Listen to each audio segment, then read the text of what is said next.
Are sens să mă mai cauți în veci, no.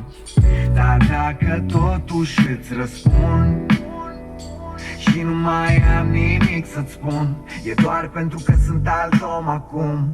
Da, e atât de simplu, e super simplu. Suntem oameni și ne schimbă timpul. E atât de simplu, e mega simplu. Nu te folosi de mine că nu-s tipul. Cere-ți iertare de 1.000.000 de ori. Asta nu să te schimbe, vei fi târfă până mori. Treaba-i de căcat, ca planul tău de atac. Scazi în ochii mei când iubești condiționat. Când ai ceva de câștigat îți oferi compania, dar schimbi anturajele mai des decât chiria. E ca o joacă, tot timpul e alta jucăria, pentru că minți continuu doar să-ți aperi felia. Dar până când să funcționeze, până când să tot mustabăra doar în locuri alese, cât să tratezi oamenii ca pe piese, într-un puzzle care într-un final oricum nu-ți iese. Realii recunosc realii, iar timpul scoate încet la suprafață și penalii. Nu-ți doresc rău, îți doresc tot norocul. Nu mă căuta, încearcă doar să-ți găsești locul. Dacă îmi scrii și nu-ți răspund, probabil vreau să te fac să înțelegi că n-are sens să mă mai cauți în veci, no.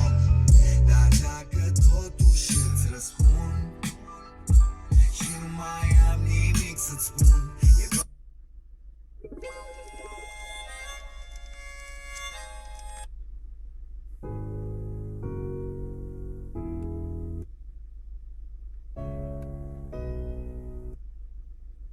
Alte țoale, altă vacanță, altă înfățișare. Pe noua ta vilă cutia e plină de facturi și tu înduri, iar înduri pentru...